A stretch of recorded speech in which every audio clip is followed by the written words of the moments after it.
നമ്മളിപ്പോൾ if you have read well, ജേർണലിസ്റ്റിന് ചെയ്യാൻ പറ്റുന്ന ലിമിറ്റേഷൻസ് നമുക്ക് ആദ്യമേ മനസ്സിലാവും.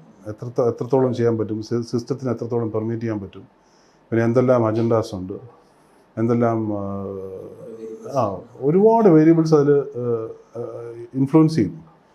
അപ്പം നമ്മളിപ്പോൾ പറയുന്ന ഇൻവെസ്റ്റിഗേറ്റീവ് ജേർണലിസം എന്നൊക്കെ പറയുന്ന റൊമാൻറ്റിസൈസ് ചെയ്യുന്ന സാധനങ്ങൾ പോലും അതിൻ്റെ എഡ്ജ് ചെയ്തവരെയാണ് നമുക്ക് നന്നായിട്ട് അറിയാം ജേർണലിസ്റ്റിൽ. അത് കഴിഞ്ഞാലുള്ളൊരു വലിയ ഒരു ഹൊറൈസൺ വരെ കാണാൻ പറ്റും കടലിൻ്റെ, ന്യൂസിൻ്റെ. അപ്പോൾ അതിനപ്പുറത്ത് ഇൻവിസിബിൾ ആയിട്ടുള്ള ഒരുപാട് സാധനങ്ങൾ. അവിടെയാണ് കടൽ. ശരിക്കും ഉൾക്കടൽ എന്ന് പറയുന്നത് 6 കിലോമീറ്റേഴ്സ് കഴിഞ്ഞിട്ടാണല്ലോ, ഹൊറൈസൺ കഴിഞ്ഞിട്ടാണല്ലോ. അപ്പോൾ അതെപ്പോഴും തോന്നിയിട്ടുണ്ട്.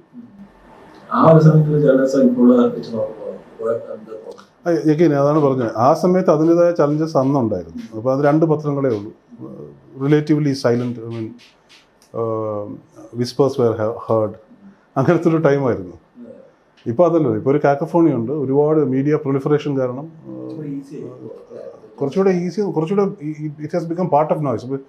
If you have to identify your voice now, അത് നമുക്ക് തന്നെ പാടായിരിക്കും. It's you are living in a cacophony. മീഡിയയിൽ പ്രത്യേകിച്ചും പ്രൊളിഫറേഷൻ വന്നതുകൊണ്ട് സ്റ്റാൻഡ് ഔട്ട് ചെയ്യാൻ ബുദ്ധിമുട്ടാണ്. അപ്പോൾ സ്റ്റാൻഡ് ഔട്ട് ചെയ്യാനുള്ള ശ്രമം ചിലപ്പോൾ ആർട്ടിഫിഷ്യലായി പോവുകയും ചെയ്യും. അത് ഭയങ്കര നെഗറ്റീവ് ആവും ചിലപ്പോൾ. അപ്പോൾ ഐഡൻറ്റിറ്റി ക്രിയേറ്റ് ചെയ്യാനുള്ള ഒരു തത്രപ്പാടിപ്പോണ്ട്. ഇപ്പോൾ എന്താ പറയണ്ടേ, വ്യൂവേഴ്സിനേക്കാൾ അല്ലെങ്കിൽ റീഡേഴ്സിനേക്കാൾ കൂടുതൽ മാഗസീൻസും എന്താണ് ഓൺലൈൻ മീഡിയയും വ്യൂവേഴ്സിനേക്കാൾ കൂടുതൽ മീഡിയ ഉള്ളൊരു സമയമാണ്. അപ്പോൾ മീഡിയ ഡെസ്പറേറ്റ് ആണ് ടു ടു മേക്ക് സംതിങ്. അതെ, ആംഗിൾസ് എങ്ങനെ ഉണ്ടാക്കും, എന്തെല്ലാം രീതിയിൽ അതിനെ കൊണ്ടുവരും, ഏതെല്ലാം ആംഗിൾസ് എക്സ്പ്ലോർ ചെയ്താൽ എക്സ്ക്ലൂസീവ് ആവാം. കാരണം മൊബൈൽ ഫോണിൻ്റെ അഡ്വൻറ്റിന് ശേഷം it has become really tough. ഈ TRP ഫൈറ്റ് ഒക്കെയാണോ ലൂസിഫറിലെ ഒരു എപ്പിസോഡ് തന്നെ അതിലുണ്ടല്ലോ, ടിവിയിൽ കാണുന്ന കിടമത്സരവും മറ്റു കാര്യങ്ങളൊക്കെ? ഉണ്ട്. അല്ല, അത് നമ്മളെല്ലാവരും കാണുന്നതാണല്ലോ. കാരണം film is always reflective of its times and times beyond it. അപ്പോൾ TRP ഫൈറ്റ്സ് നമ്മൾ കാണുന്നതാണല്ലോ, റെഗുലറായിട്ട് നമ്മൾ വിറ്റ്നസ് ചെയ്യുന്നൊരു കാര്യമാണല്ലോ നമ്മുടെ ജീവിതത്തിൽ TRPക്ക് വേണ്ടി. കാരണം ഐബോൾ കാച്ചിങ് എന്ന് പറയുന്നതാണല്ലോ ഇപ്പോൾ എൻ്റയർ മീഡിയ അതിലാണല്ലോ ബേസ് ചെയ്തിരിക്കുന്നത്. അവരുടെ എന്താ പറയുക, ഈ സർക്കുലേഷൻ അല്ലെങ്കിൽ മാനേജീരിയൽ ഏരിയ, അവർക്കത് മാത്രമല്ലേ ഉള്ളൂ കൺസേൺ. ബാക്കിയുള്ളതൊന്നും കൺസേൺ അല്ലല്ലോ. മീഡിയ പേഴ്സൺ താങ്കൾ ഒരു പടം വേണമെങ്കിൽ അതിനെ ഒരു ഫുൾ ഫ്ലെഡ്ജ്ഡ് ആയിട്ടുള്ള ഒരു മീഡിയയുടെ ഒരു ഇൻവോൾവ്മെന്റ് ചെയ്യാൻ താല്പര്യപ്പെടുന്നുണ്ടോ? ഇല്ല, അങ്ങനെ ഒരു സ്പെസിഫിക് തീമിലേക്ക് അറേവ് ചെയ്ത് എഴുതുന്ന ഒരാളല്ല ഞാൻ. എനിക്ക് തോന്നുന്ന ഇൻസ്പയർഡ് ആവുന്ന ഒരു സാധനത്തിലാണ് എഴുതുന്നത്. മീഡിയയെക്കുറിച്ച് എഴുതാൻ സത്യത്തിൽ ഇപ്പോൾ ഫിലിമിൻ്റെ ഫോർമാറ്റ് പോരാ. സത്യത്തിൽ ഒരു സീരീസിൻ്റെ സീസൺസ് വേണം നമുക്ക് ശരിക്കും പറയാൻ. If you have to explore the whole gambit, ഈ സാധനത്തിൻ്റെ ഒരു സ്കോപ്പ് മുഴുവൻ നമുക്ക് കവർ ചെയ്യണമെങ്കിൽ ഒരു സീരീസിൻ്റെ, അതും സീസൺസിലോട്ട് റൺ ചെയ്യുന്ന ഒരു സീരീസിലോട്ട് പോയാൽ മാത്രമേ മീഡിയ പോലെ ഒരു കാര്യത്തിന് ഇപ്പോൾ കുറേ ഫിലിംസ് വന്നിട്ടുണ്ടല്ലോ മീഡിയ ബേസ് ചെയ്തിട്ട്. അവരൊന്നും ഈ 2 hour 30 minutes എന്ന് പറഞ്ഞ ഒരു ഇതിനകത്ത് ഇതിനെ ഉൾക്കൊള്ളിക്കാൻ പറ്റാത്ത രീതിയിലുള്ള ഡ്രാമ ഇതിനകത്തുണ്ട്. അപ്പോൾ it has to run in two seasons.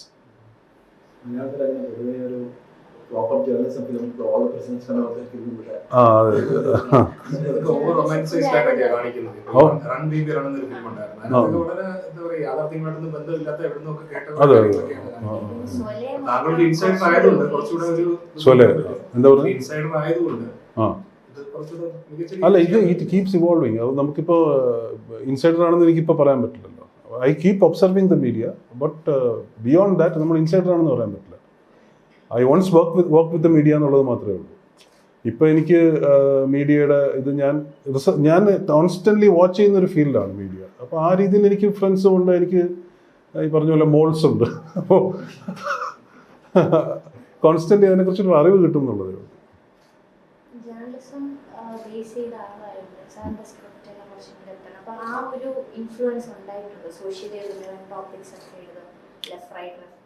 നമ്മൾ ഇപ്പോൾ എൻ്റെ ഒരു ഇതിനു മുമ്പുള്ളൊരു പ്രവർത്തന മേഖല ജേർണലിസം ആയിരുന്നു എന്നുള്ളത് മാത്രമേ ഉള്ളൂ.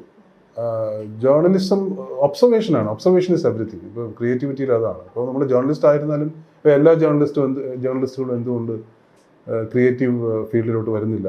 കാരണം അത് വേറൊരു ഇതാണ്. ഒബ്സർവേഷൻ നമ്മൾ ആ ഫീൽഡിലുണ്ട്. ആ ഫീൽഡിലുള്ള ഒബ്സർവേഷൻ നമ്മൾ ഡെഫിനറ്റ്ലി ഹെൽപ്പ് ചെയ്യും. സിനിമയിൽ ചെയ്യുമ്പോൾ ക്യാരക്ടറൈസ് ചെയ്യുമ്പോൾ നമ്മൾ സിറ്റുവേഷൻസിനെ റീഡ് ചെയ്യുമ്പോൾ എപ്പോഴും ജേർണലിസ്റ്റ് എന്നുള്ള നിലയിൽ ഉണ്ടായിട്ടുള്ള എക്സ്പീരിയൻസ് ഹെൽപ്പ് ചെയ്യും. പക്ഷേ അത് കാരണം എന്തെങ്കിലും അഡീഷണൽ ബെനിഫിറ്റ് ഉണ്ടോ എന്ന് ചോദിച്ചാൽ അങ്ങനെ ഉണ്ടെന്ന് എനിക്ക് പറയാൻ പറ്റില്ല. കാരണം ഇഷ്ടംപോലെ റൈറ്റേഴ്സ് ഇല്ല അല്ലാതെ ഈ ഒരു ബാക്ക്ഗ്രൗണ്ട് ഇല്ലാത്ത. അത്രേ ഉള്ളൂ. ഒരു ഇൻഡിവിജ്വലിസ്റ്റിക് ആണ്. പത്രപ്രവർത്തനത്തിൽ നിന്ന് ഒരുപാട് ഉണ്ട്. നമ്മളൊരു ഫേസ്ബുക്ക് പോസ്റ്റ് ഇടുക എന്ന് വയ്ക്കുക, അത് എഗെയിൻ ഈ പറഞ്ഞ പോലെ ഒരു സ്പർദ്ധ കളമാക്കും കമൻറ്റ് സെക്ഷൻ എന്ന് പറയുന്നത്. കമൻറ്റ് സെക്ഷൻ നമ്മൾ പിന്നെ അത് ക്യൂറേറ്റ് ചെയ്യേണ്ടി വരും. അത് അബ്യൂസീവാണ്. ഇപ്പം സോഷ്യൽ മീഡിയ ഏതൊക്കെ ഏരിയാസിനാണ് ജഡ്ജ് ചെയ്യുന്നത് ആലോചിച്ച് നോക്കിയാൽ. സോഷ്യൽ മീഡിയയുടെ ഒപ്പീനിയൻ എന്ന് പറഞ്ഞാൽ സോഷ്യൽ മീഡിയ മോബ് ഒപ്പീനിയൻ ഭയങ്കര. പണ്ട് ഒപ്പീനിയൻ ലീഡേഴ്സായിരുന്നു, ഇപ്പോൾ ഒപ്പീനിയൻ മോബാണുള്ളത്. സോഷ്യൽ മീഡിയയിൽ ഇവർ ഓരോ കാര്യത്തിനെയും കുറിച്ചും ഇങ്ങനെ അബ്യൂസീവായിട്ടും എക്സ്ട്രീംലി വയലൻ്റ് ആയിട്ട് റിയാക്ട് ചെയ്തിട്ട് ഇവർ എത്രയൊക്കെ ജുഡീഷ്യറിയെ വരെ ചില ജഡ്ജ്മെൻറ്റ്സിനെ വരെ സോഷ്യൽ മീഡിയ പേടിയുണ്ടോ അവർക്ക്? ഇതെന്തായിരിക്കും നാളെ ഇതൊരു ഭയങ്കര അബ്യൂസീവായിട്ടുള്ളൊരു സാധനം എനിക്കെതിരെ വരുമോ എന്ന് എല്ലാ സ്ഥലങ്ങളിലും പേടിയോടുകൂടിയാണ് നിൽക്കുന്നത് ഇപ്പോൾ. അപ്പോൾ അങ്ങനെ ഒരു സംഭവം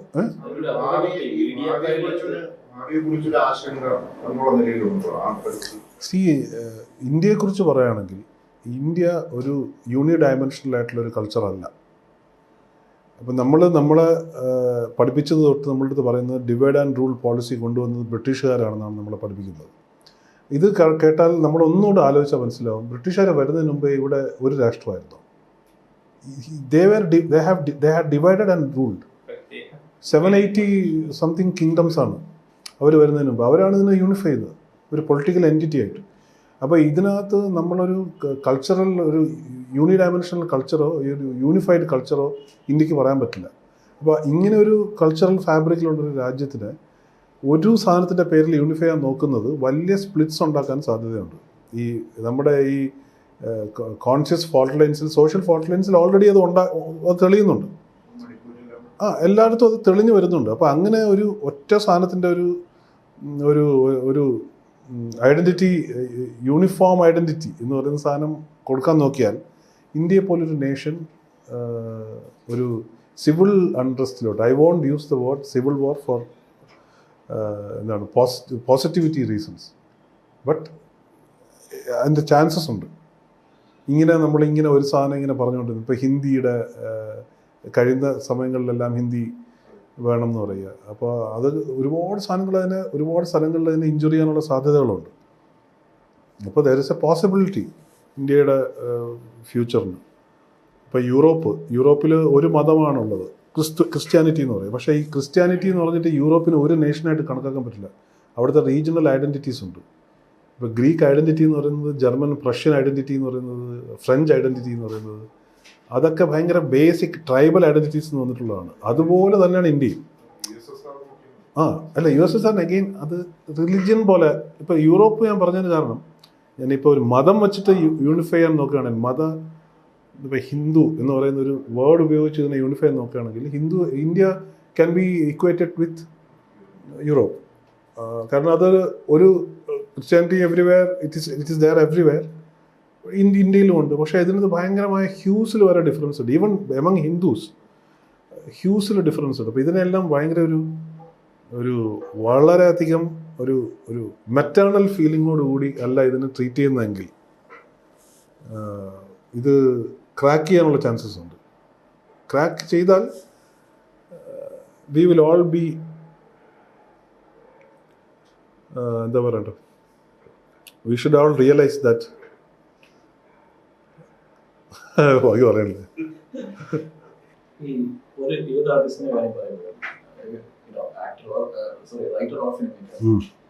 പല ഫിലോസഫീസ് ആണ്. ചില ആൾക്കാർക്ക് ഇത് അത് അവർക്ക് വേണ്ടി ഒരു ക്രിയേറ്റീവ് വർക്ക് ഉണ്ടാകും, ഓഡിയൻസ് വേണമെങ്കിൽ വന്ന് കണ്ടോട്ടെ എന്നുള്ളത്. പിന്നെ വേറെ കോൺഫ്ലിക്ട് എന്ന് പറയുന്നത് പബ്ലിക് ഇതിനു വേണ്ടി ഈ ആർട്ട് ഷെയർ ചെയ്യുക, ബിക്കോസ് ദാറ്റ് ഇസ് അൾട്ടിമേറ്റ്ലി ഒരു ട്രൂ സക്സസ് എന്ന് പറയുന്ന ഒരു സംഭവം. അതെ, which of these camps do you? ഇല്ല, ഞാനൊരു ട്രെൻഡിൻ്റെ പുറകെ പോയിട്ട് എഴുതുന്ന ഒരു ആളല്ല. As A writer, as A creative person ഞാൻ അതിൻ്റെ ആളല്ല. പക്ഷേ ഞാൻ എൻ്റർടൈൻമെൻറ്റിനെ കുറച്ച് കാണുന്നുമില്ല. അപ്പോൾ ഞാൻ പറഞ്ഞിട്ടുണ്ട് ഇതിന്. അതായത് കോണ്ടന്റ് ഈസ് ദ കിങ് എന്ന് പറഞ്ഞാലും എൻ്റർടൈൻമെൻറ്റ് ഈസ് ദ ക്രൗൺ എന്ന് പറയേണ്ടി വരും. അപ്പോൾ എൻ്റർടൈൻമെൻറ്റ് പാരമൗണ്ട് ആണ്. പക്ഷെ എന്നാൽ പോലും ചില എക്സ്പെരിമെൻ്റൽ ആയിട്ടുള്ള സാധനങ്ങൾ ചെയ്യുമ്പോൾ ഞാൻ റിസോർട്ട് ചെയ്യുന്ന ഒരു വഴി എന്ന് പറയുന്നത് എനിക്ക് ആളുകളുമായിട്ട് ഷെയർ ചെയ്യാൻ തോന്നുന്ന കാര്യങ്ങൾ ഞാൻ മെയിൻ സ്ട്രീമിലാണ് ഞാൻ identify main stream myself as A main stream writer. അപ്പോൾ എൻ്റെ സിനിമകൾ, എൻ്റെ ആശയങ്ങൾ ആളുകളുമായിട്ട് സംവദിക്കാനുള്ളൊരു സ്ഥലം ആണ് മെയിൻ സ്ട്രീം സിനിമ. അപ്പോൾ അതിൽ പക്ഷേ എൻ്റർടൈൻമെൻറ്റിനെ കുറയ്ക്കാതെ നോക്കും. പക്ഷേ ഈ പറഞ്ഞ പോലെ ട്രെൻഡിനെ റൈഡ് ചെയ്യുന്നൊരു റൈറ്ററല്ല.